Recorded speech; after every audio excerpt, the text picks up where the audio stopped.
Bonsoir fidèles téléspectateurs et merci de nous retrouver sur les antennes de la télévision panafricaine pour cette édition d'appel sur le continent consacrée au bras de fer qui concerne bien sûr l'actualité malienne.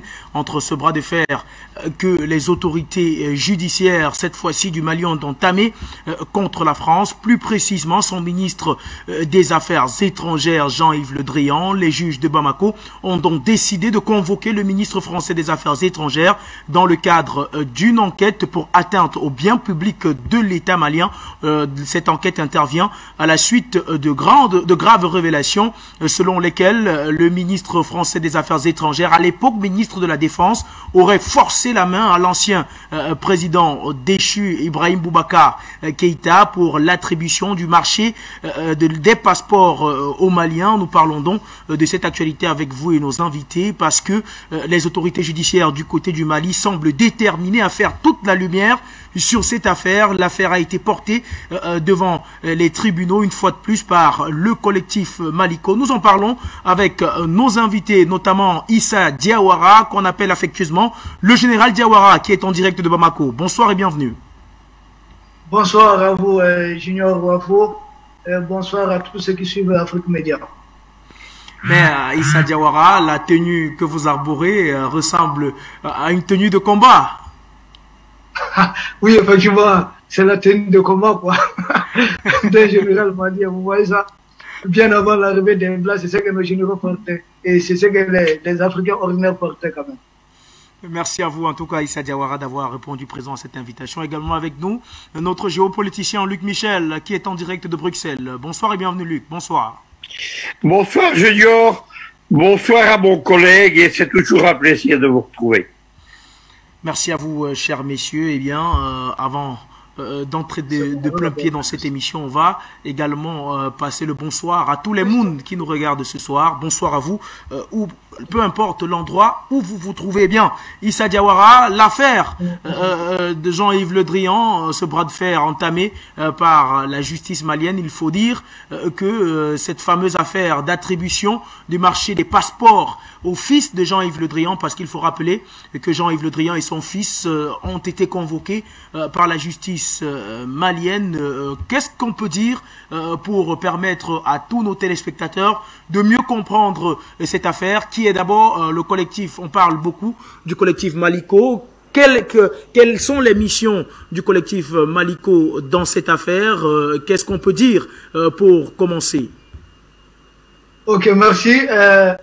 Vous avez d'entrée, vous devez savoir que c'est un dossier en instruction, donc je me garderai de faire certains commentaires là-dessus, mais je vais donner des informations générales, des informations qui sont à la portée presque de tout le monde ici. D'abord, cette histoire, le collectif Maliko, c'est l'une des plateformes des sociétés civiles du Mali, comme il en existe un peu beaucoup ici. C'est une plateforme aussi patriotique, donc qui logiquement défend la souveraineté du Mali.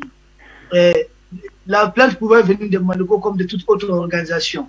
Et nous saluons ici tous les membres du collectif Maliko qui ont pris cette initiative. Nous leur disons bravo et ils ont tout notre soutien.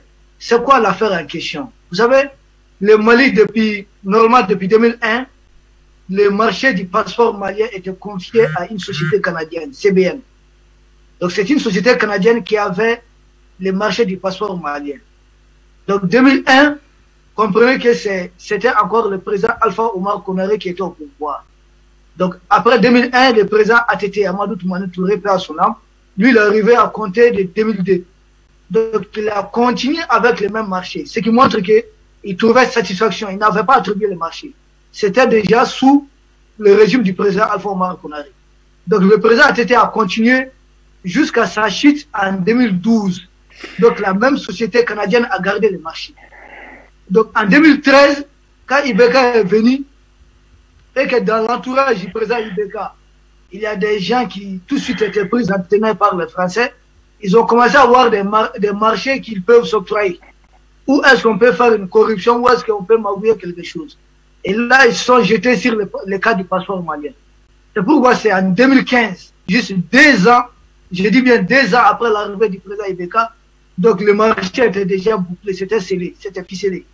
Donc en 2015, le marché passe sous contrôle d'une société française. Autrement dit, une société gérée par des clans Lédrian, notamment le fils Lédrian Thomas. Donc, mais il y a eu des difficultés parce que dès ce moment, il y a déjà eu des polémiques. Les gens ne comprenaient pas. Déjà, nous, on avait une facilité d'obtention des passeports à l'époque. Mais comment, avec cette facilité, on puisse donner ça à une autre société? Et là n'est pas encore le problème.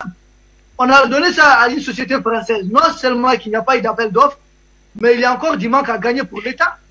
Quand la société canadienne gérait le passeport, le Mali avait un chiffre à peu près de 4 milliards de francs CFA chaque année. C'est ce que le Mali gagnait uniquement en passeport. Puisque les Canadiens nous versaient presque la totalité. Le Mali était grand gagnant dans ces marchés. Mais quand les Français sont venus, c'est l'inverse. Ce sont les Français qui sont les grands gagnants.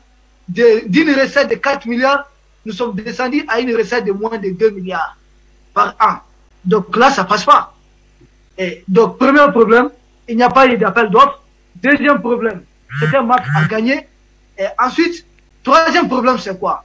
C'est que quand les Français ont récupéré le marché du passeport, ils se sont basés sur quoi? Ils ont eu comme support, document de base, la carte NINA.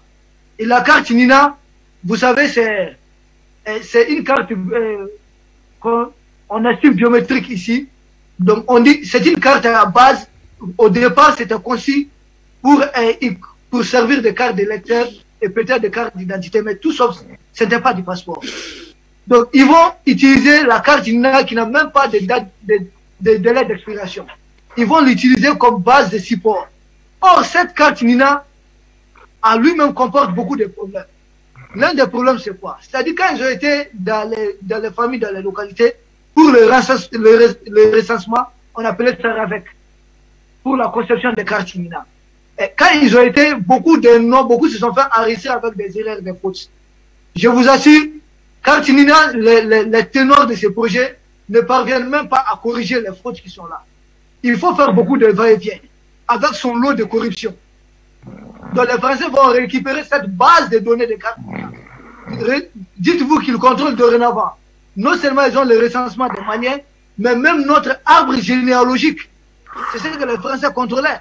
Depuis que la carte n'a posé problème, et que sous Ibeka, vous avez, le Mali c'était difficile de vivre ici.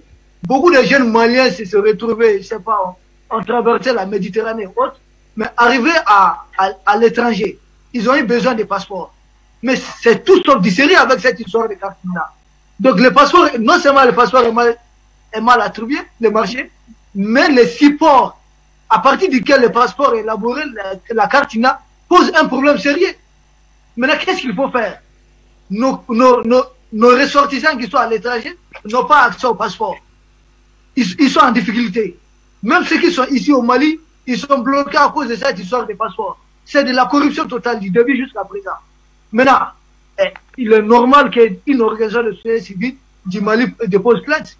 La plainte a été déposée. Mais ce qu'il faut voir, dans ça, qu'est-ce qu'on peut avoir comme conséquence, c'est que M. Jean-Yves Le Drian et son fils, ils sont tenus de répondre à la convocation. Sans cela, il y aura un mandat d'arrêt international. Donc le Mali peut lancer un mandat d'arrêt international s'il ne vient pas de toutes les façons. Parce que cette affaire, c'est un crime, c'est de la corruption. C'est considéré comme un crime. Donc il doit venir. Et s'ils ne viennent pas, je pense que le Mali n'aura d'autre choix qu'est de procéder à la rupture du marché. Parce qu'on ne peut pas attendre le marché jusqu'à la fin du contrat. Parce que là, les Maliens souffrent. Donc, il faut un jugement. Donc, les verdicts rendus, je pense, c'est sûr que c'est de la corruption. Donc, le Mali aura tous les moyens de quitter tout bonnement ces marchés. Et nous-mêmes, nous pouvons rentrer tranquillement. Nous pouvons nous réapproprier de la conception de notre passeport. Voici ce que je peux dire, entre autres, par rapport à cette histoire de passeport. Merci. Eh bien, Issa Diawara, juste une petite précision, c'est-à-dire que jusqu'à présent, jusqu'au jour d'aujourd'hui, la société en question, qui est Oubertour Technologies, c'est elle qui confectionne toujours les passeports pour les Maliens? Effectivement, jusqu'à présent, la même société continue de confectionner les passeports, avec tout son lot de problèmes. Les Maliens sont privés des passeports, surtout nos frères qui sont à l'étranger. Ça ne va pas, ils n'arrêtent pas, c'est de la merde partout. que ce soit ici, même nous qui sommes à Bamako. Moi, j'ai été confronté à ce même problème. Parce que plus de la moitié des Maliens connaissent ce problème. Donc, non seulement la carte d'identité est un problème en soi, mais la confection de passeports devient un problème sérieux.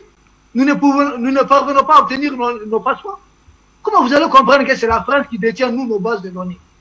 Mais c'est pas normal. Vous savez, sous Ibeka, la France s'était appropriée le Mali carrément. Je vous dis, il n'y a aucun domaine qui ne revenait entièrement aux Maliens. Que vous partez du domaine de la sécurité, du domaine administratif, tous les domaines, même dans nos ministères, dans chaque ministère, vous devez trouver au temps d'Ibeka un coopérant français. La France avait mis ses soi-disant experts dans nos ministères. Vous comprenez ce que ça veut dire? C'est avec le régime actuel, avec la transition, que tous ces coopérants ont été exfiltrés. Ce ne sont pas des coopérants, ce sont des espions. Ils étaient dans chacun des ministères, y compris le ministère de la Sécurité et le ministère de la Défense. Même le ministère de l'Économie. La France nous tenait à tous les endroits, à tous les secteurs. Vous avez la France. Dans le conseil d'administration, un peu partout. C'est maintenant avec ces jeunes militaires à la tête du pays que nous sommes en train de nous débarrasser totalement de la France. Donc c'est le réveil. C'est pourquoi je dis cette transition panafricaine qui se joue au Mali, je le répète, ce n'est pas une transition malienne, elle est panafricaine. Comprenez, vous avez vu l'autre jour, les chefs d'état-major de la CEDEAO qui se sont réunis et que la CEDEAO est en train d'entrer en contact avec l'OTAN. La CEDEAO est en train de signer un accord de coopération avec l'OTAN. La CEDEAO, c'est une communauté économique et légèrement politique. La CEDEAO n'a pas vocation à signer des accords avec l'OTAN. Ça ne fait pas partie des prérogatives de la CEDEAO. Mais c'est à cela qu'on assiste. Puisqu'ils ont été expulsés du Mali, qu'est-ce qu'il faut faire? Il faut aller au-delà du Mali. Il faut essayer de s'approprier notre organisation sous-régionale. Mais je crois qu'à ce niveau encore, le Mali va les bouter dehors, ils seront expulsés. Parce que ce qui est en jeu, c'est l'expulsion totale de l'Occident et des intérêts de l'Afrique. Merci.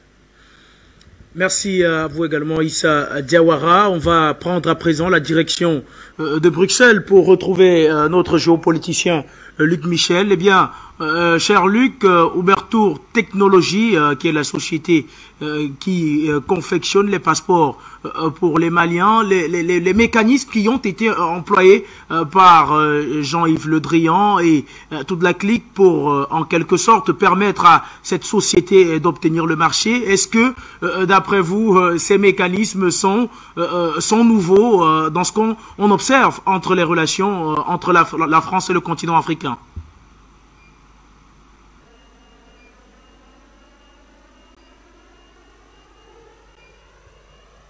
Ouvrez votre micro, Luc Michel.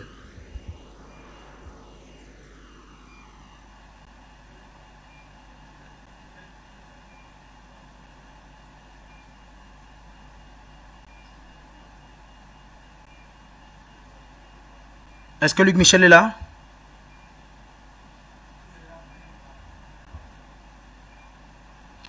Eh bien, le temps que tout se mette en place avec Luc Michel, on va revenir vers vous. Issa Diawara, la question, je vous la renvoie. Est-ce que quand on évoque le mécanisme qui a été employé pour l'obtention de ce marché, est-ce que ce mécanisme est nouveau dans ce qu'on appelle les relations entre la France et l'Afrique?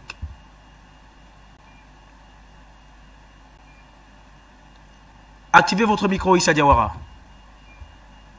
Oui, ok, merci. Je dis pas du tout. Vous savez, c'est pas un mécanisme nouveau. Il y a même, la France fait pire en Afrique.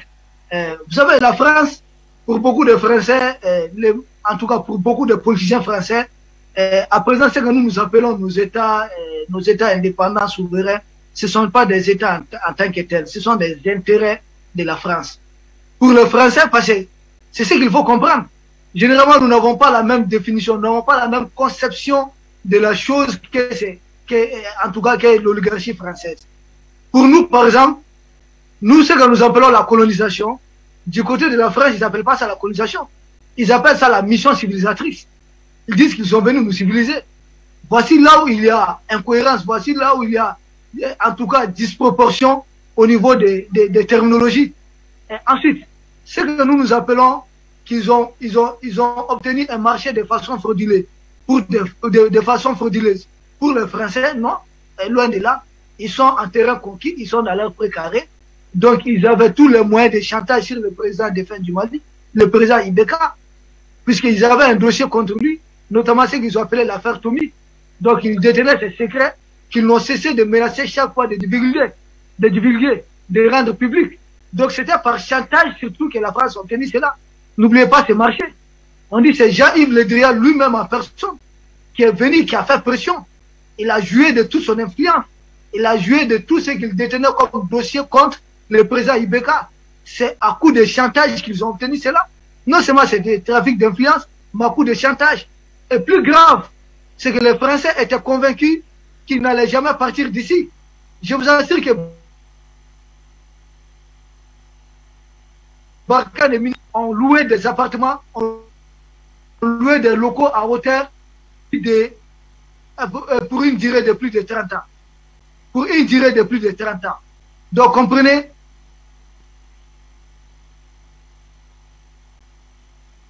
je continue, on avait été coupé. Donc, comprenez, je dis, Minusma et Barkhane ont eu à louer des locaux ici sur une durée de plus de 30 ans. Donc, ce sont des gens qui étaient convaincus. La France a même fait un aéroport à Kidal.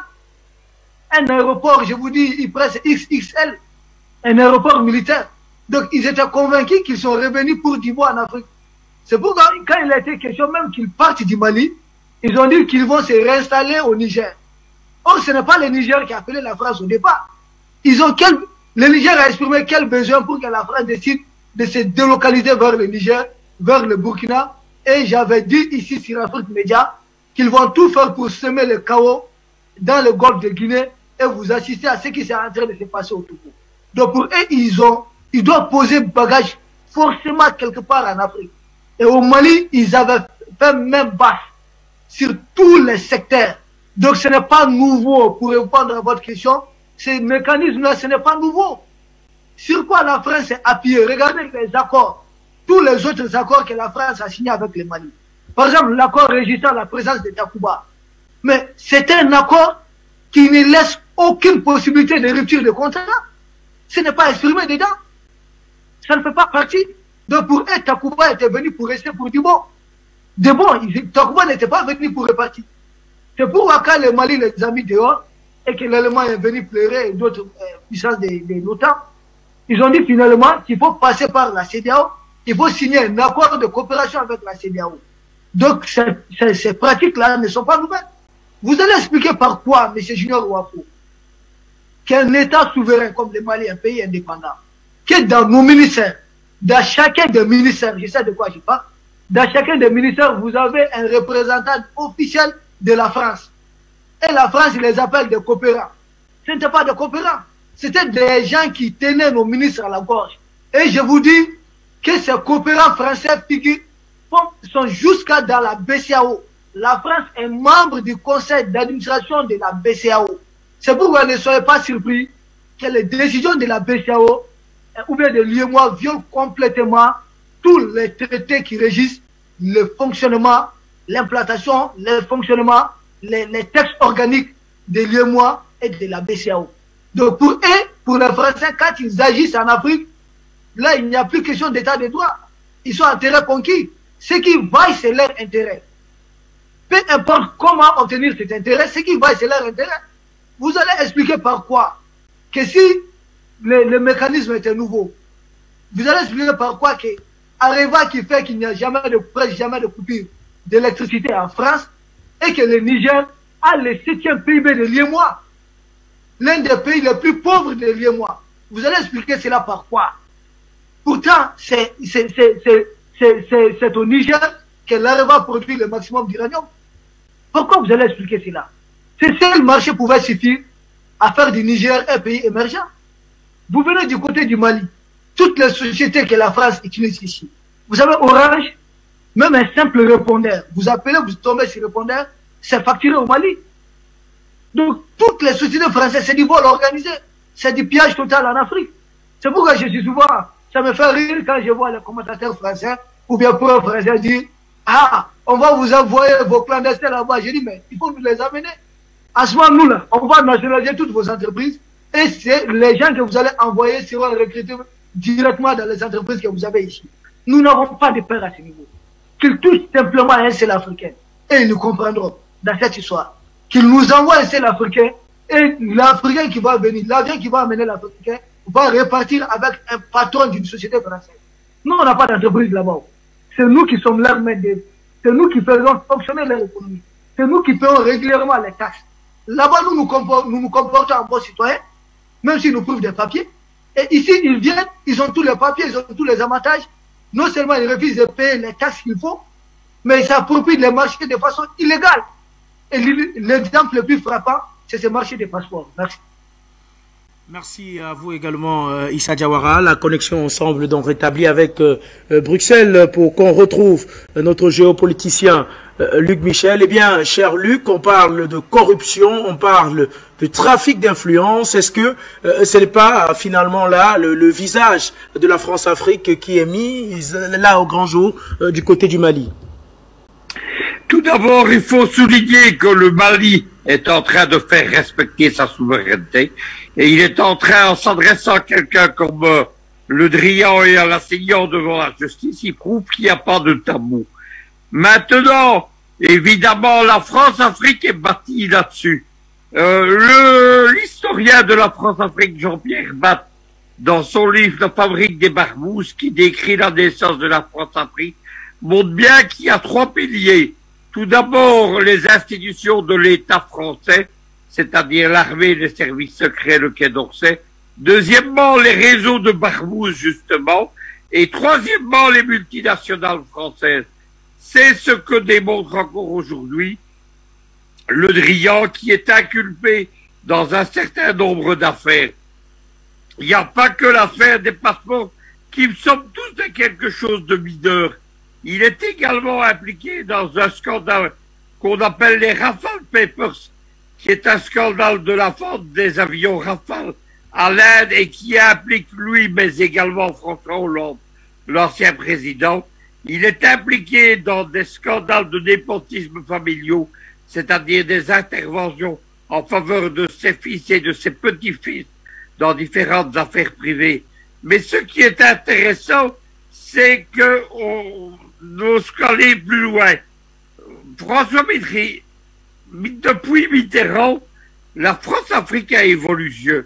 Elle est un mélange aujourd'hui d'opérations de barbouze, d'opérations de terrorisme et d'opérations criminelles. Régulièrement, quand on étudie le développement de Serval et de Barkhane, on voit une guerre de plus en plus sanglante, pendant que Le Drian a été le monsieur Afrique de François Hollande et puis le ministre des Affaires étrangères d'Emmanuel Macron. Il y a eu 25 grands massacres qui ont tué des Maliens. Il serait intéressant, évidemment, que la justice malienne s'intéresse à ces affaires. Il faut ne pas s'arrêter à cette affaire des passeports qui révèle simplement la corruption du système mafieux et paramafieux de la France-Afrique, mais qu'on aille véritablement au cœur du problème, c'est-à-dire les activités criminelles qui s'abliaient derrière les paravents de l'armée française et du ministère des Affaires étrangères. Et on retrouve ces affaires un peu partout. Vous savez que le Quai d'Orsay, c'est le grand initiateur de ce qu'on appelle les affaires dites des biens mal acquis contre le Gabon, contre la Guinée équatoriale, mais également contre le Tchad. Actuellement, il y a contre le gouverneur de la Banque du Liban et également contre Djibouti. Derrière toutes ces affaires, la France, elle a donné des leçons de droits de l'homme, elle a donné des leçons de bonne gouvernance, elle a donné des leçons de lutte contre la corruption, alors qu'elle organisait elle-même cette propre corruption. Il faut pas oublier cela. C'est tout un système, évidemment avec l'inculpation de Le Drian, c'est tout un système qui, je l'espère, va s'effondrer. Eh bien, Luc Michel, la conscience du peuple africain, en tout cas, espère que cette affaire pourra vraisemblablement ébranler le camp Le Drian. Mais pour revenir un peu sur les diverses expressions qui ont déjà été employées, est-ce que, d'après vous, vous pensez que l'expression mafia bretonne sied véritablement à cette affaire? Écoutez, moi je parlerai de réseau d'influence, ce qui est tout à fait la même chose. Il y a deux grandes mafias, ou plutôt réseaux d'influence, qui traversent la France-Afrique depuis qu'elle existe. Le premier, ce sont les réseaux corses, souvent d'ailleurs liés au proxénétisme, à la traite des blanches, etc. Et il y a la mafia bretonne. La mafia bretonne, c'est pas anodin, puisque l'un de ses plus éminents représentants, c'est Bolloré, qui est une entreprise bretonne associée à la banque Rothschild depuis le XVIe siècle et qui s'est imposée dans les domaines. Il faut souligner que Le Drian, c'est aujourd'hui l'un des hommes les plus puissants de France. C'est le mentor en géopolitique d'Emmanuel Macron. C'est le représentant en France des réseaux américains. C'est lui qui a présenté François Hollande à Obama lorsqu'il a été élu président et qu'il a aidé à prendre l'ascendance sur Sarkozy, qui pourtant était le président le plus pro-américain de la Ve République jusque-là. Et ensuite, lorsque les réseaux pro-américains, notamment la fameuse French American Foundation, ont fait le choix d'Emmanuel Macron en 2017 pour devenir le président de la France, c'est Macron qui l'a introduit aux États-Unis, qui l'a présenté à la presse anglo-saxonne, etc. Certains disent d'ailleurs que Le Drian est plus puissant que Macron. Il y a d'ailleurs des aveux de Macron.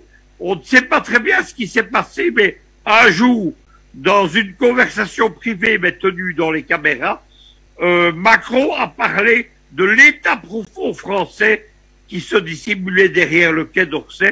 C'était expliqué que les milieux du Quai d'Orsay, et il voulait dire les milieux de Le Drian, étaient plus puissants que les milieux de l'Élysée. Aujourd'hui, le cabinet privé de Le Drian au Quai d'Orsay, il est plus puissant que la diplomatie française, mais il est également plus puissant que la cellule Afrique de l'Élysée même, qui est dirigée par Franck Juillet.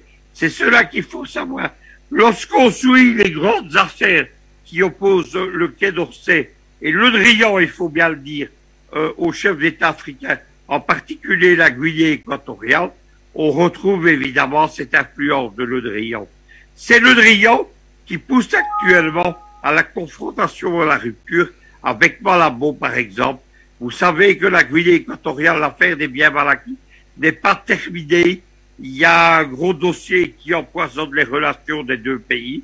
C'est la volonté de l'État français de confisquer, de vendre à son profit et au profit des intérêts particuliers des réseaux de Georges Soros, Maître Bourdon et compagnie en France, Sherpa, Transparency International, Anticor et compagnie, de vendre l'immeuble de l'avenue Foch où est abritée l'ambassade de Guinée équatoriale à Paris. C'est un immeuble qui est estimé à plus de 150 millions d'euros et qui fait saliver tous les corrompus qui travaillent derrière le Quai d'Orsay, en particulier les gens de la Corrèze.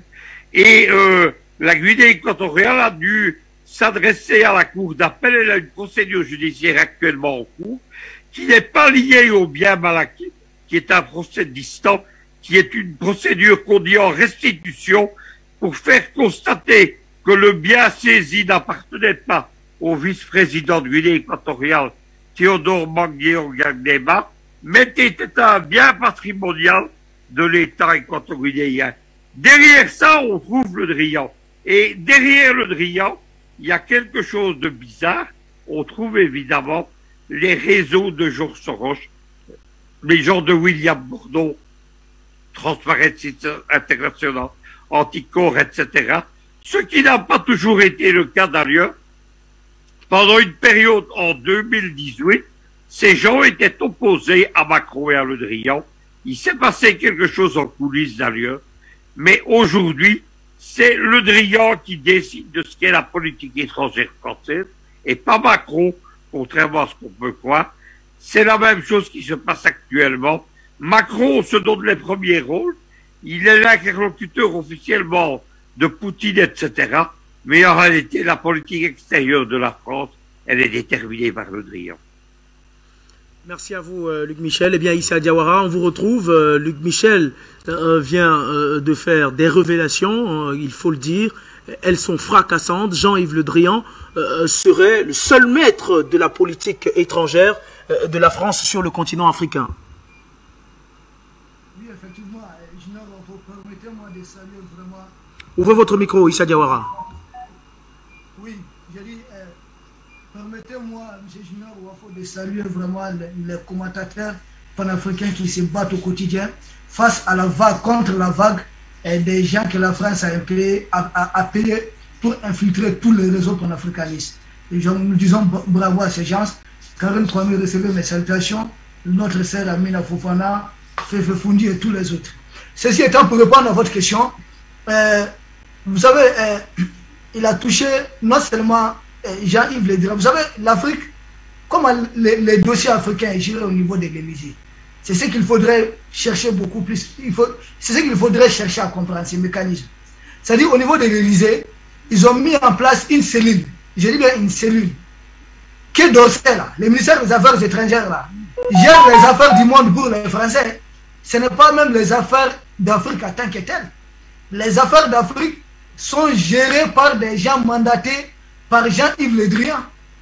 Donc, ils ont mis en place une cellule de ceux qui ont toujours la nostalgie de l'esclavage, de ceux qui ont toujours la nostalgie de la colonisation. Une cellule qu'ils ont mis, une cellule africaine, uniquement pour l'Afrique. C'est dans cette cellule-là qu'ils se partagent tous les intérêts de l'Afrique.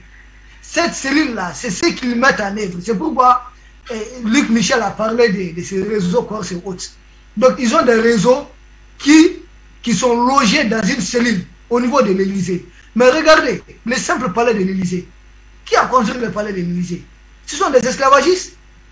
Si la France veut vraiment partir d'égal à égal, discuter sereinement avec les Africains, la première mesure de désescalade, mais c'est de transformer le palais de l'Élysée en un musée. Ce palais doit être un musée, puisque ça a été construit sur le sang des Africains. Mais ils ne peuvent pas faire de ce palais leur palais de gloire et venir discuter avec nous. L'hôpital se moque de la charité. Ça ne passe pas. Donc ensuite, ce qu'il faut comprendre, Jean-Yves Le Drian, le problème avec Jean Le Drian, c'est quoi? C'est un problème, c'est-à-dire, vous savez, je vous dis, ce n'est pas un diplomate au sens pur, quoi. Il ne maîtrise pas beaucoup les rouages de la diplomatie. Sinon, quand vous êtes un diplomate de taille, vous devez connaître au moins la culture, ou vous devez avoir une bonne maîtrise de la géopolitique. Il devait savoir qu'est-ce qui fonctionne avec les Maliens ou pas. Ce sont l'écart de langage qui a conduit la France dans tout ça. C'est vrai que les Maliens avaient déjà engagé, avaient déjà entamé la libération du Mali. Nous, on avait déjà lancé la procédure de notre souveraineté.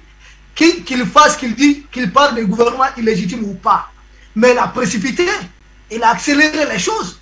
Ça ne peut plus se faire à l'amiable. Puisqu'il s'était bombé la torse. Si Wagner vient, nous on va partir. Wagner est venu, il a eu peur de partir. S'il y a ça, ils ont fixé tellement de lignes rouges, mais finalement le Mali a démontré que la France n'a pas de lignes rouges. Ce qui va pour la France en Afrique, ce sont ses intérêts. Alors, on ne veut pas d'un gouvernement ici de coups d'État. Mais vous parlez de coups d'État. La France fait des coups d'État en Afrique. La France formate, met en œuvre, finance des coups d'État par ces multinationales. Ils ne veulent pas de ce gouvernement. Ah, si Wagner vient, on ne va pas rester. Mais la France, là, collabore avec les Américains. Les Américains n'ont pas Blackwater.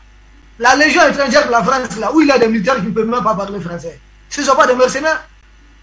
Est-ce que c'est un problème de mercenaires, leur souci? C'est un problème d'intérêt. Ils ont compris que leur intérêt est menacé. Et quand leur intérêt est menacé, il faut sortir tout un arsenal. Cet arsenal, ça peut être quoi? Présence de milices. Non, il y a dictature. Ça peut être quoi d'autre? Violation des droits de l'homme. Ça peut être quoi d'autre? Je ne sais pas. Crime de guerre. Crime comme l'humanité, conneries quoi. On dirait que la France n'a pas fait d'essai d'armes nucléaires en Algérie. On dirait que la France n'a pas occasionné une guerre qui a fait des millions de morts à Dien Bien Phu, l'actuel Vietnam. On dirait que la France n'a pas participé à toutes les conneries que les Américains ont fait en Afghanistan. On dirait que l'armée française n'a pas fait que de bavures au Mali ou en Afghanistan. Mais tout ce qu'ils nous reprochent là, ils en ont fait pire.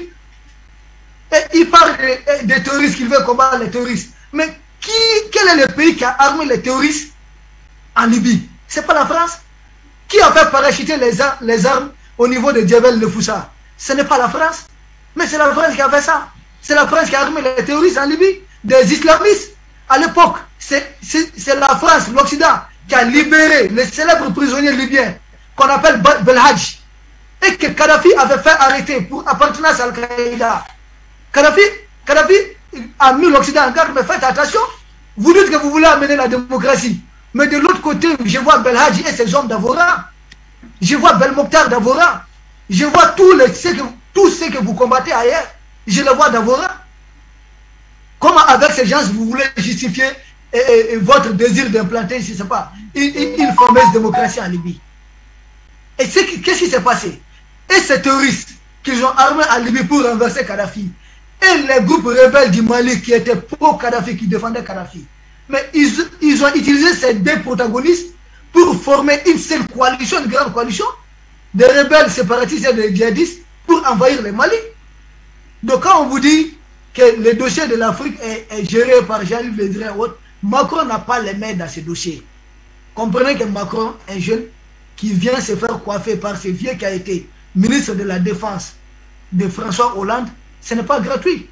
Comprenez que si François Hollande a fait un seul mandat et il a décidé de s'éclipser, c'est lui qui a haussé Emmanuel Macron et il a décidé d'écraser son propre parti, les PS, pour faire venir Macron, et avec Macron détruire même la sphère politique de la France. Mais comprenez que ce n'est pas gratuit. Et dans ça, Hollande avait des intérêts à placer. Et parmi ces intérêts à placer, il y a bien sûr M. Jean-Yves Le Drian. Jean-Yves Le Drian n'est pas que le garant de l'intérêt du clan Le Drian ou bien de Corse. Il est le garant des intérêts de François Hollande et du clan auquel appartient François Hollande. Donc vous savez, les politiciens français, tout le monde le sait, ils sont financés par des lobbies et que chacun d'eux appartient à un clan. Jean-Yves Le Drian appartient à un clan et appartient à des gens qui appartiennent à d'autres clans. Donc ils ont des intérêts à défendre. C'est pourquoi tout de suite il a commencé à palpiter dans le cas du Mali. Parce que comment il doit rendre compte des pertes d'intérêt qui doivent s'opérer au Mali. Et leur opération au Mali, ça fait à peu près d'1 milliard de francs CFA chaque jour. Près d'1 milliard, pour quel résultat? Mais c'est une façon de bouffer l'argent du contribuable français. Ils ont mis en place l'aménagement et autres. Mais regardez l'aménagement, logistique confiée aux Allemands, tant confié aux Français, tant confié, je ne sais pas, aux Polonais ou bien aux qui. C'est un partage. C'est que nous cotisons tous au niveau de l'ONU là. C'est une façon de se redistribuer ça en créant des forces de maintien de paix.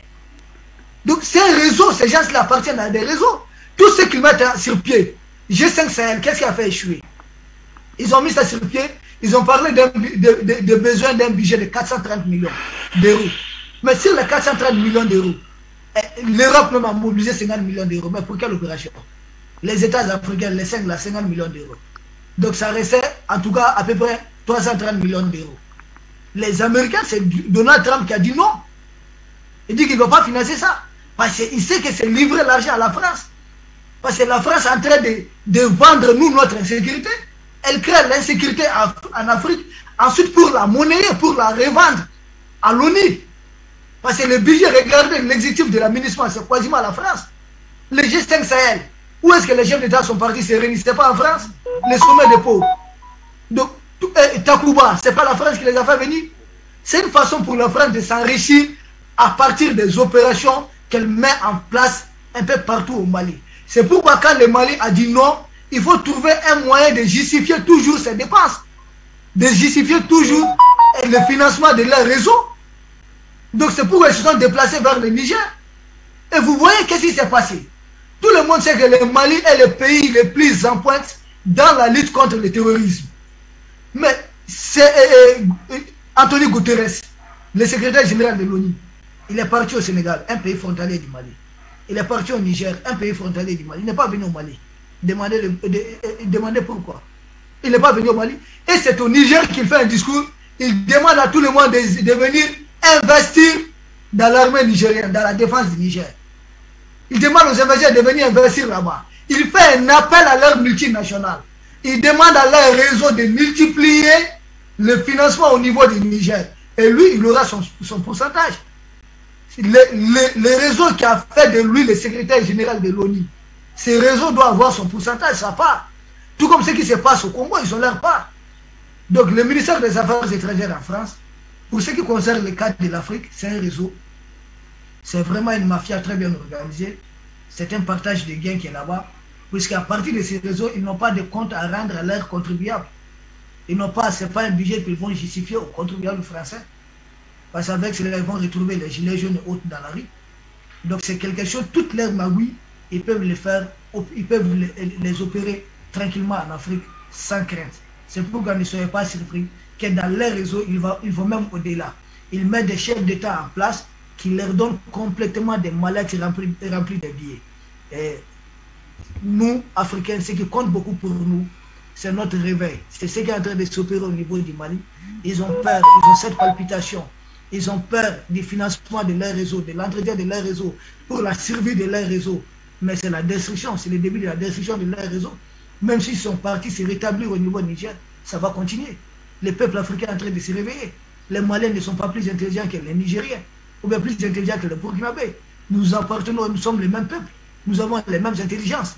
Donc je pense que l'heure de réveil a sonné. Ils avaient financé le printemps arabe. Aujourd'hui, ils essaient d'étouffer le printemps de l'Afrique. Mais ils n'ont pas le choix. Ce réveil-là aura lieu. Les Africains savent se réveiller au même moment. C'est notre réveil et je crois que ça va continuer. Merci.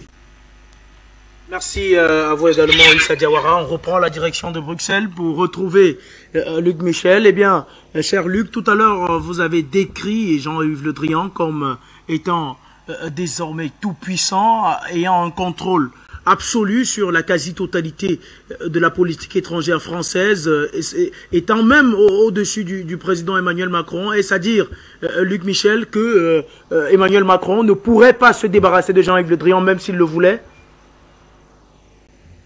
Ils sont débarrassés, puisque c'est l'homme qui représente les réseaux qui l'ont mis au pouvoir. Et les réseaux pro-américains en France l'ont mis au pouvoir pour une opération particulière, c'est liquider ce qu'on appelait le modèle social français, belge et allemand. C'est pour le remplacer par un modèle de capitalisme libéral anglo-saxon. Mais l'arrivée dans les sphères dirigeantes de l'État français de Le Drian, c'est la transformation de la France en une coalition d'intérêts privés. Jusque-là, sous De Gaulle, sous Pompidou, sous Giscard d'Estaing, sous Mitterrand ou sous Chirac, les multinationales, les barbouzes, les intérêts privés, les ONG étaient au service de la politique de l'Élysée. C'était la cellule Afrique de l'Élysée qui commandait. Avec Le Drian, au contraire, ce sont les réseaux d'intérêts privés qui s'en servent de l'État français et de la France-Afrique pour leurs intérêts privés. L'exemple le plus typique, c'est l'affaire des biens mal acquis en Guinée équatoriale. En 2004, il y a une tentative de coup d'État qui n'est pas menée par les Français, qui est menée par des milliers pétroliers de Londres, avec notamment le fils de Margaret Thatcher, et qui tente un coup d'État avec des mercenaires. C'est le coup d'État de Simon Bank de 2004. Ils sont arrêtés au Zimbabwe, jugés et condamnés à Malabo, et en 2006, un deuxième feu est ouvert par George Soros aux États-Unis. Il confie à son associé William Bourdon, le dirigeant de Transparency International, un dossier de biens mal acquis contre le vice-président de Guinée équatoriale.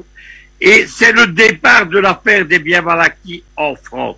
L'affaire est lancée par un pétrolier français qui est le dirigeant d'une autre multinationale pétrolière française qui s'appelle Technip. Mais l'affaire, elle va vivoter jusqu'à l'arrivée au pouvoir de François Hollande.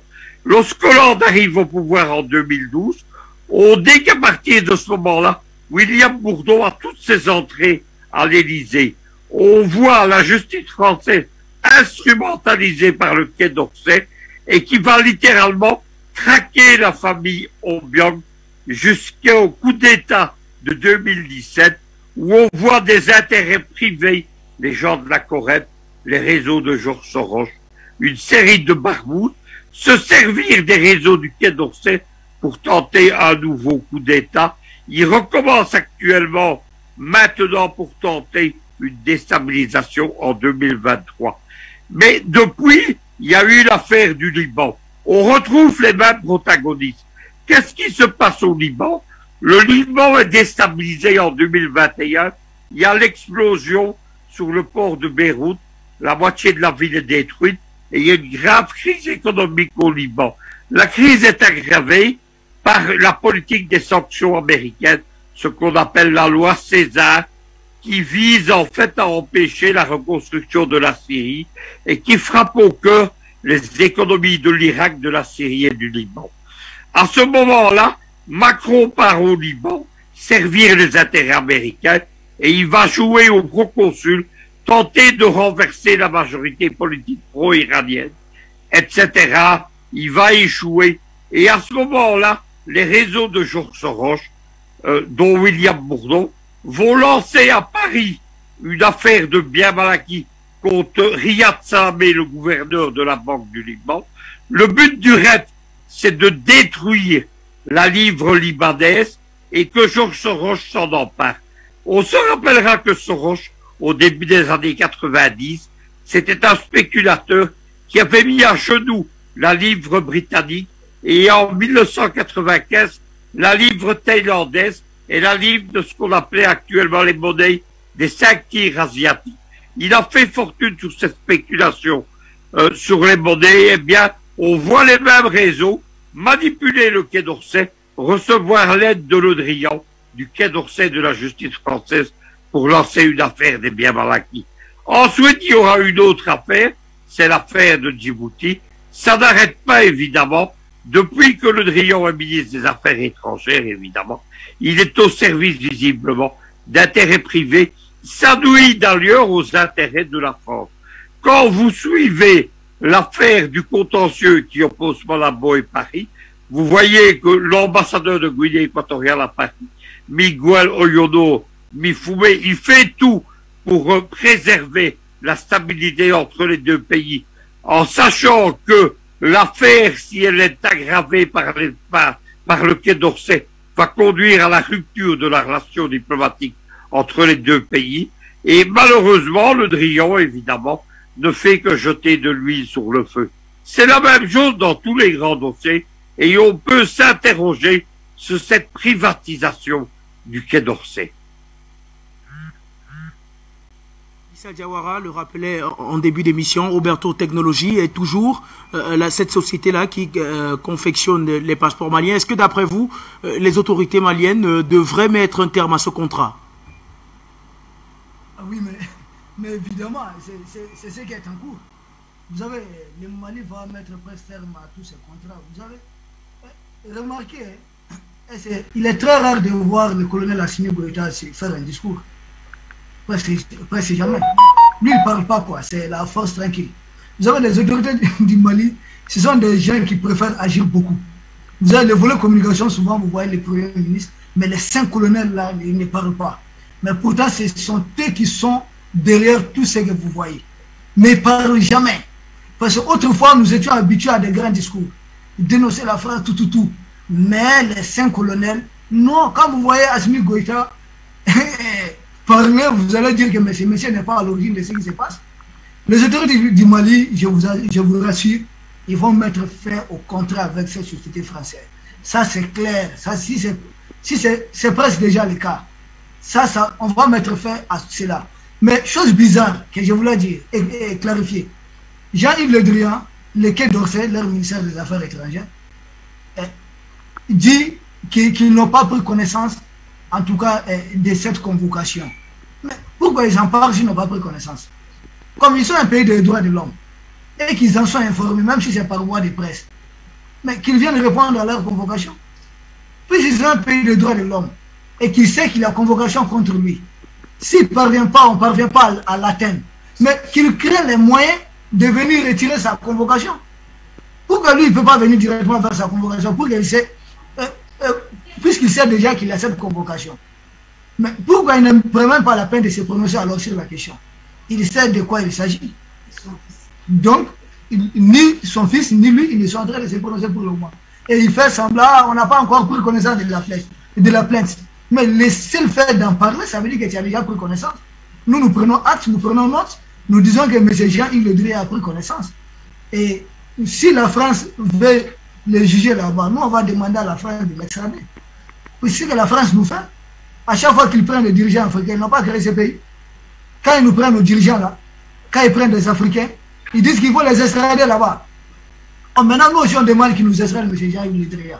C'est pas trop demandé. Hein? Mais nous sommes tous humains. Et nous avons tous droit à la vie. Tous les peuples aspirent à la même chose. Nous voulons tous la liberté. Nous voulons tous vivre heureux. Tout humain aspire au bonheur. Nous voulons, tous les États veulent se développer. Je vois certains, les pions, les gens que la France a entretenus à coups de millions. D'aucuns disent, ah, le Mali c'est un pays pauvre qui n'a pas de PIB. Comment le Mali veut faire la guerre à la France? Effectivement, c'est parce que la France nous a appauvris que nous voulons faire la guerre à la France. C'est ça même la réponse. Si on n'était pas un pays pauvre là, on n'allait pas faire la guerre à la France comme ça. C'est parce que nous sommes un pays riche que la France a appauvri. Nous sommes un pays qui est assis sur des mines d'or. Nous sommes un pays qui est assis sur le pétrole. Or, la France n'est assise sur rien, si ce n'est que la terre. Nous sommes un pays assis sur les réserves d'uranium. Or, la France n'est assise sur rien, si ce n'est la terre. Nous sommes un pays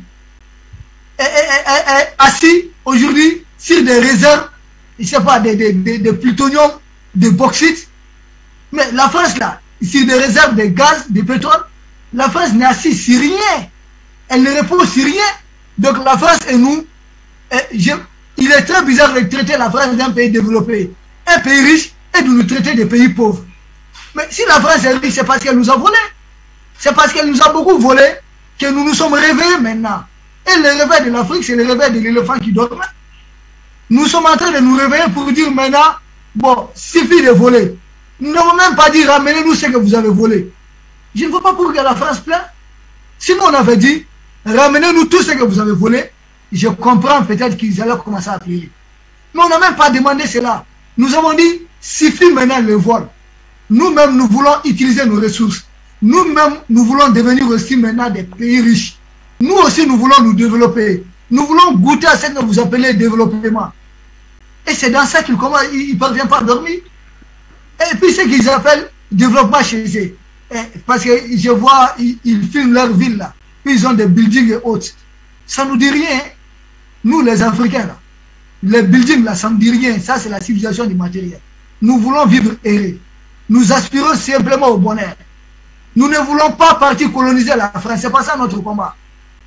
Nous ne voulons pas aller imposer une monnaie à la France pour nous taper tous les bénéfices. Nous ne voulons pas, comme Jean-Yves Le Drian et son fils, aller nous approprier du marché du passeport français. Tout ce que nous demandons, qu'on arrête de nous voler. Donc, tout ce que nous demandons est les pions de la France qui se sont calmés. Je comprends que la France va vers la désescalade. Puisque Bazoum a arrêté peut-être de crier. Je vois que Bazoum parle pied et que Ouattara même s'est rendu compte de l'évidence. Et ils ont fait croire à d'autres pays africains. Non, c'est pas parce que le Mali est dans la mer que vous allez vous mettre dans la mer et que vous allez faire des coups d'État. Le Mali n'est pas dans la mer. Le Mali est heureux maintenant. Puisque le Mali là, aujourd'hui nous vivons sans l'aide de ces gens. Nous avons appris à sécuriser notre pays de nous-mêmes. Mais les États qui abritent toujours les bases françaises, demandez-vous, à quel prix ces bases-là quitteront vos pays un jour? Est-ce qu'il n'est pas plus intelligent, plus sage de profiter du camp malien pour faire bloc commun? Les jours que vous allez les tenter seuls, comment vous allez les réussir? Puisque vous n'êtes toujours pas préparé psychologiquement à affronter la France. Pour vous, la sécurité, c'est abriter des bases françaises. Pour vous, le développement, c'est avoir une monnaie garantie par la France. Pour vous, vivre heureux, c'est se faire endetter par la France auprès de nos propres, à partir de nos propres ressources que la France nous vole. La France ne nous endette jamais à partir des impôts payés par le contribuable français. Tout l'endettement, tout ce que la France donne à l'Afrique comme dette, c'est à partir de ce que la France nous vole. La vente du CFA et autres là, à partir de nos propres intérêts, la France essaie de nous endetter. Vous voyez cela? C'est comme un voleur qui vient chez vous, il rafle tout, Et après, vous avez faim dans votre maison. Quand ils voient votre enfant passer, de temps en temps, ils vous envoient un morceau de pain chez vous. Et les gens sont contents. Ah, les Français nous aident. Vraiment, les Français, non, grâce à eux, nous n'allons pas tomber. Et de temps en temps, quand ils savent qu'il y a sécheresse chez vous, la France court, vous donne 100 francs, 200 francs. Donc, ça sort sur tous vos médias que c'est une aide. Mais sur les médias, là, pour qu'on ne dise jamais c'est que la France vous vole. Et que si la France ne vous volait pas, en 12 mois, vous serez un pays souverain, un pays libre, un pays autosuffisant. Puisque nous avons la terre, nous avons le soleil, nous avons l'eau, nous avons tout ici. Nous avons les ressources naturelles, nous avons la main d'œuvre. Sans les mains d'œuvre africaines en France, la France n'aura pas de main d'œuvre, elle ne sera pas une puissance industrielle. Et que c'est nous qui enrichissons la France. Même pour que la France lève un trophée, il faut récupérer les meilleurs de l'Afrique. Et le reste là, on va dire, répartez dans vos équipes nationales. C'est ça que nous avons compris. Et nous prions Dieu que tous les autres États africains comprennent que tôt ou tard, ce passage est obligatoire. Chaque État doit passer par ça. Personne ne va brûler cette étape. C'est un passage obligatoire. Il faut se débarrasser de ceux qui nous ont fait esclaves dans son temps. Il faut se débarrasser de ceux qui continuent à nous esclavagiser. Il faut se débarrasser de ceux qui pensent que les Noirs n'ont pas droit à un État. Il faut se débarrasser de ceux qui disent qu'aucune langue africaine ne doit être la langue officielle et que la langue officielle en Afrique ne doit être que soit le français, soit l'anglais, soit l'espagnol. Résultat, ils veulent faire de nous des Français d'Afrique, des Espagnols d'Afrique, des Portugais d'Afrique, des Européens d'Afrique, mais tous sont des Africains d'Afrique. Et nous, nous avons décidé de faire de nous-mêmes des Africains d'Afrique. Nous voulons faire de nous-mêmes les vrais descendants des grands guerriers d'Afrique, puisque l'Afrique a connu des grands guerriers, puisque l'Occident n'a jamais connu. L'Afrique a connu des grands savants, puisque l'Occident n'a jamais connu. L'Égypte, à son temps, quand on construisait les pyramides d'Égypte, l'Occident ne savait même pas comment construire un immeuble. Je vous remercie.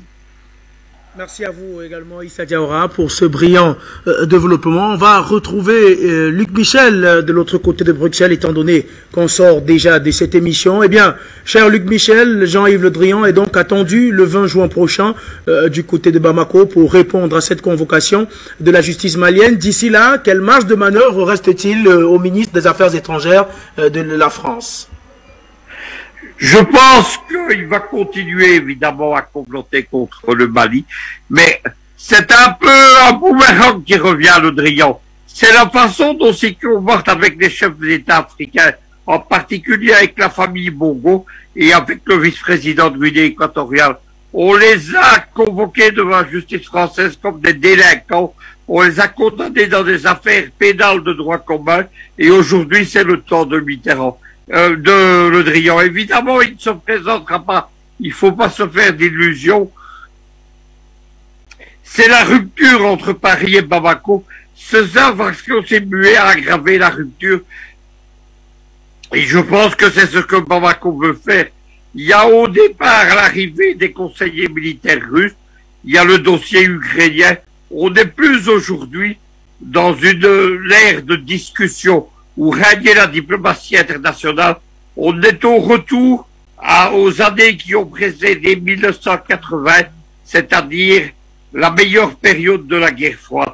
On est revenu avant 1980 et on n'aboutira à rien. La façon dont se comporte la diplomatie russe, la façon dont se comporte la diplomatie iranienne, la façon dont se comporte la diplomatie américaine et française, évidemment, elle va avoir une réponse. Ce que les Français ou les Américains ne comprennent pas, c'est que c'est le retour à la souveraineté des États. C'est pour cela que Poutine se bat. Le monde multipolaire, c'est un monde d'États souverains. C'est fini le temps des sous-préfets français. C'est fini le temps des néocolonies. Mais il y a également, et paradoxalement, c'est le moment où la France ou les États-Unis voient le dépérissement de l'État. En 1975, il y a eu une privatisation de la politique française. Je l'expliquais, c'est l'opération d'entrisme des États-Unis qu'on appelle la French American Foundation, sous François Hollande, 12 ministres, dont François Hollande lui-même, étaient des anciens young leaders de la French American Foundation.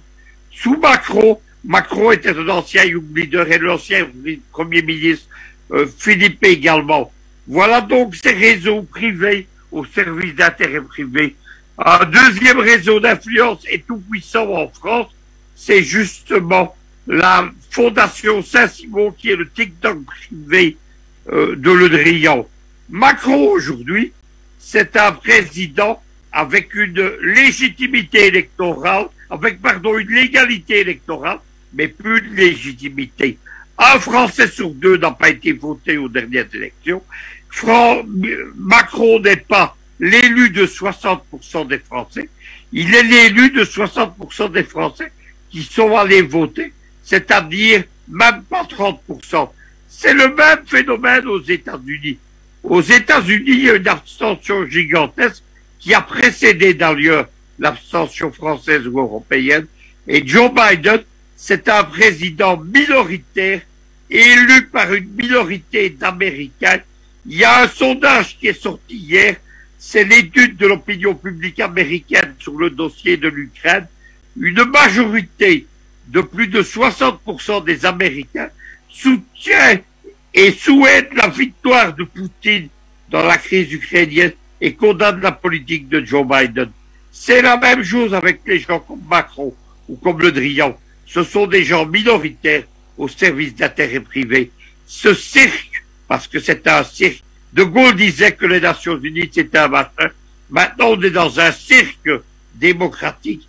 Ce cirque évidemment, ce mélange d'intérêts privés, de corruption, etc., ça ne pourra plus durer longtemps au jour où la souveraineté des États est justement en train d'être restaurée.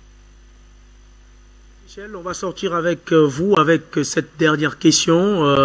Vous l'avez dit, Jean-Yves Le Drian ne se présentera vraisemblablement pas du côté de Bamako le 20 juin prochain. Est-ce que, d'après vous, vous pensez que si jamais la justice malienne décide de porter cette affaire au niveau des institutions, des instances judiciaires internationales, la France jouera également de sa position pour essayer de minorer les choses?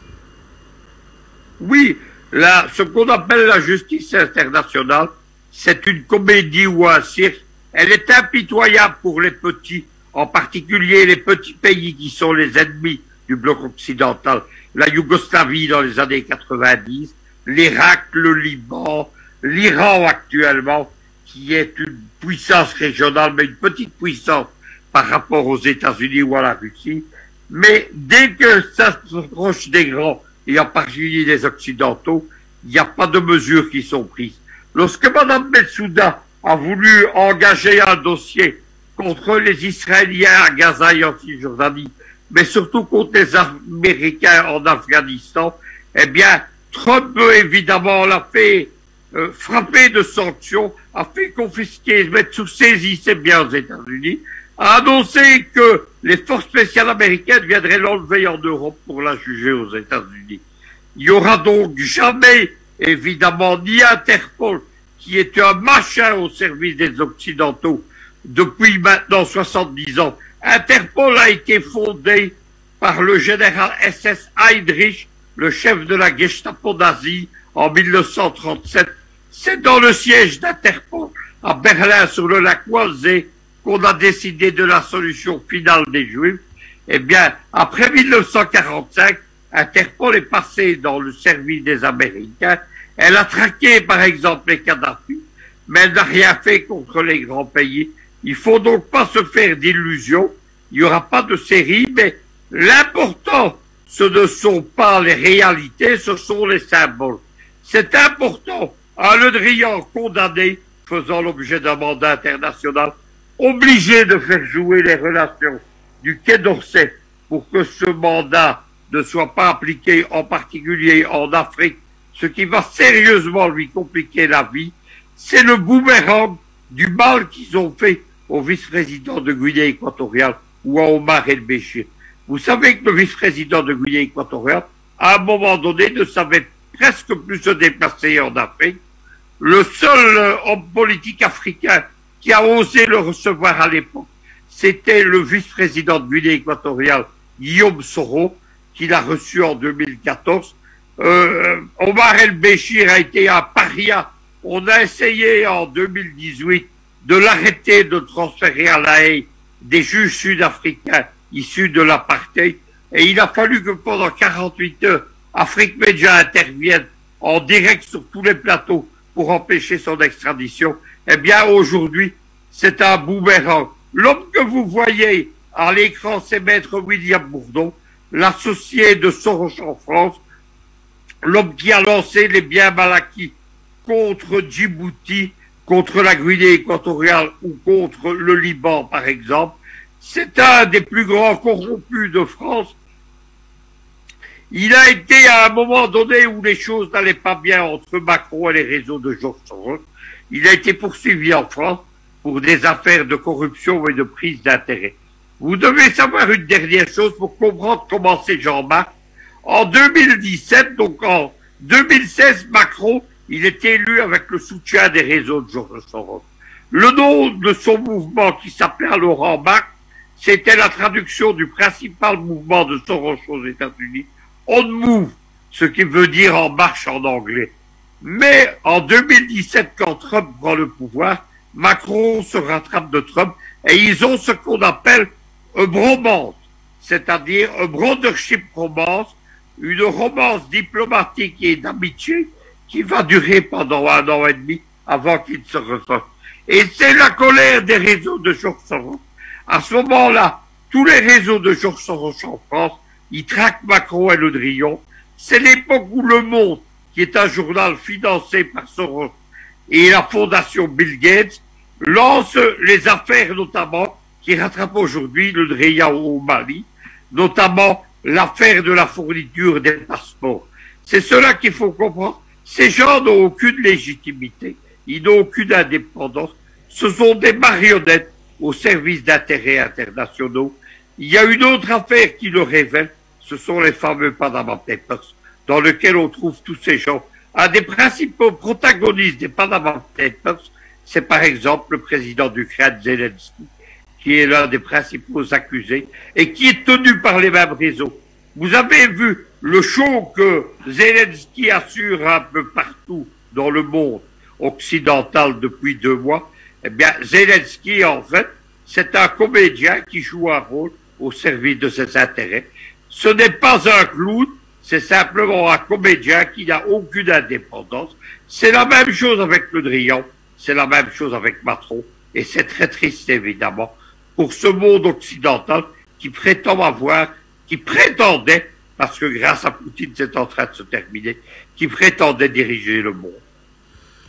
Merci à vous, Luc Michel. On va retrouver Issa Diawara pour sortir rapidement. Eh bien, cher Issa, le ministre français des Affaires étrangères ne va très certainement pas se présenter à Bamako le 20 juin. Et étant donné que le Mali semble déterminé à poursuivre cette histoire au niveau international, même là, la France jouera très certainement de son influence pour essayer de minorer l'affaire. Mais il semble clair que le symbole posé par le Mali reste important. Oui, effectivement, les symboles posés restent importants, mais il faudrait se demander, est-ce que le Mali compte se limiter à un simple symbole? Je crois non. La justice malienne est vraiment indépendante ici. N'oubliez même pas que même ceux qui sont au pouvoir peuvent à tout moment se faire interpeller. Les pros, c'est-à-dire régime au pouvoir, si jamais ils fautent, ils sont en prison. C'est très rare de voir ça ailleurs en Afrique. Donc la justice malienne, elle est vraiment indépendante. Je ne crois pas que le Mali va se limiter à un simple symbole. Je crois fermement que le Mali va aller au bout de cette procédure. Le Mali ne va pas s'arrêter là. Mais entre-temps, d'ici là, permettez-moi de rappeler à tous nos frères panafricains que demain, il y a une grande manifestation au Mali. Demain, c'est le 13 mai. Au niveau du monument de l'indépendance. C'est une grande manifestation qui, pour répondre, qui vise 3 objectifs. Le premier point, c'est pour faire partie de l'aménagement du Mali. Le deuxième point, c'est faire partie carrément, dégager G5 Sahel, que le Mali se retire du G5 Sahel. Et le troisième point, c'est pour soutenir les opérations en cours menées par les formats. Les opérations qui sont en cours et les opérations qui seront menées. Pour montrer à la France et à sa fameuse communauté internationale qu'au Mali, il n'y a pas de fissure, il n'y a pas de fracture, il n'y a pas... En tout cas, les forces armées maliennes sont totalement portées par le peuple qui se reconnaît entièrement dans ce qui est mené comme opération. Et que le peuple malien ne veut pas en revanche voir la France mener une opération quelconque. Et nous demandons à la France que durant tout son retrait, qu'elle respecte la ligne, qu'elle respecte les transports. Vous écoutez un hélicoptère de l'armée malienne comme ça, qui est en train de survoler notre position. Donc pour vous dire qu'ici nous sommes en sécurité, les choses bougent bien, les choses avancent et que la France essaie de en tout cas, se soumettre totalement au couloir que le Mali est en train de désigner pour son retrait.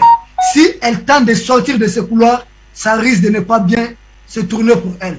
J'espère qu'on ne va pas arriver là et que la France aura toute la sagesse de se retirer au Niger où elle aura sans doute quelques mois et au Tchad où elle aura sans doute quelques mois avant de partir définitivement pour l'Europe.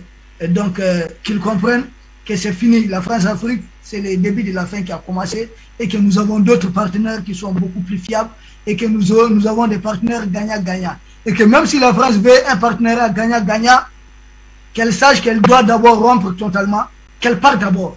Si elle part, et que de là-bas, on voit que son attitude là maintenant, elle est bien, elle est sereine, elle a changé d'attitude, et que peut-être elle a été changée. Si elle revient maintenant proposer un partenariat gagnant-gagnant comme les autres partenaires, là encore, nous allons analyser. Si nous sommes toujours sous le coup des blessures de leur passé colonial, nous allons les remercier. Parce qu'en réalité, ce qui nous dérange aussi par rapport au cas de la France, c'est le passé colonial. Ces gens-là nous ont traités comme des animaux ici. Et jusqu'à présent, ils n'ont pas présenté d'excuses publiques. Je pense que la première des choses que la France doit faire, si elle veut un partenariat gagnant-gagnant, c'est d'abord présenter des excuses publiques, accepter de mettre fin aux accords coloniaux et accepter de dédommager l'Afrique pour la colonisation et pour les siècles d'esclavage. Si elle accepte cela, je pense que ça sera le début des signes de désescalade. Mais tant qu'elle n'aura pas accepté de présenter des excuses publiques pour la colonisation, pour l'esclavage, tant qu'elle ne va pas accepter de présenter des excuses publiques ou des dédommagements pour ce qu'elle nous a fait subir, tant qu'elle ne va pas accepter de retirer toutes ces bases militaires de l'Afrique, tant qu'elle ne va pas accepter de se retirer de toutes nos institutions, je pense que ce n'est pas le début de désescalade et le bras de fer va continuer. Et nous, c'est la montée en puissance et la France, c'est le déclin. Je salue tout le monde. Merci. Merci à vous Issa Diawara, merci à vous également Luc Michel. Nous sommes donc arrivés au terme de cette édition d'Appel sur le continent. Merci chers messieurs de nous avoir accompagnés. Merci chers téléspectateurs également de nous avoir suivis. Restez bien sûr sur Afrique Média. Dans quelques instants, vous serez en compagnie de Fabrice Ndoum dans le cadre du grand journal africain. Quant à moi, je vous retrouve pour d'autres éditions, toujours sur la télévision panafricaine. Mesdames, Messieurs, bonsoir.